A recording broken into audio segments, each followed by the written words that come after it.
Another analogy that I like to use for personality, for culture is human personality.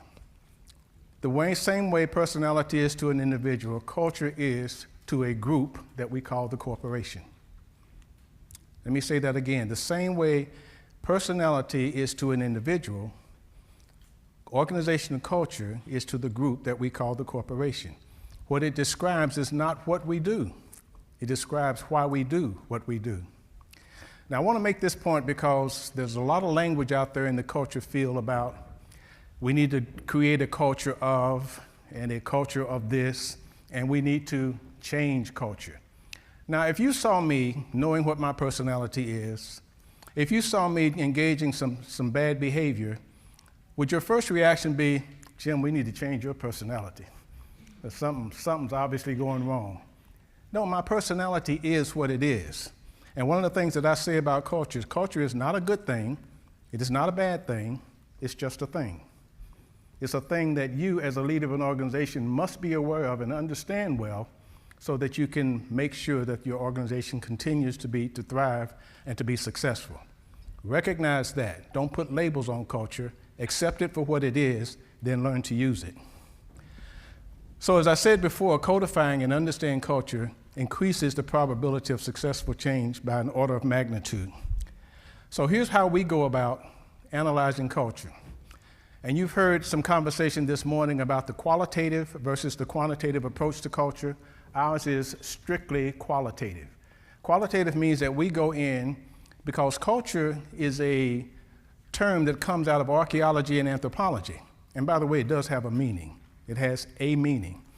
Not all of the meanings that are in this room, but it has a meaning out of anthropology and archaeology. So we go in and we actually dig up the rocks. We try to uncover the relics and the artifacts and the bones of the founders and the writings on the stone tablets. We go in and dig through the organization to try to figure out who they are. Even to some extent, they don't even recognize it.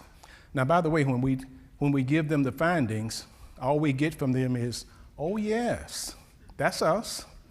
But until that point, they didn't have language for it. So we do data gathering and we do executive interviews and we do focus groups and we do document research and we do historical research. And we are looking for evidence that there is a theme or a pattern going on in this organization that we can identify.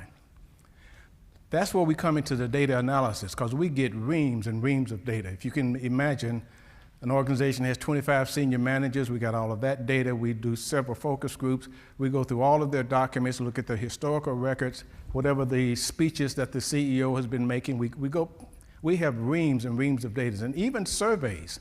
We don't normally include surveys, but if you've done a survey recently, we will look at that survey primarily for what we call the verbatims. If you can imagine a large-scale survey at a big company, we've got probably 12 to 15,000 verbatim statements from the employees that go into the data set. So we have to analyze all of that and come up with themes. So then we come up with a draft description. Based on what we've seen, this seems to be what's going on, but that's not enough. For us as the consultants to tell you what your culture is not the thing. You have to tell yourself. So we put together what we call a validation team, a culture team, made up of about a dozen members of the organization of various levels, and they come in and validate the data. We ask them questions like, have you ever seen this? And if one of them says, yes, I see that all the time, and the rest of them say, I haven't never seen that, that gets X'd out. Because we're looking for consensus here. We're looking for everybody who's experienced this culture to kind of define what that culture is. And then finally, we document it and present it to senior management.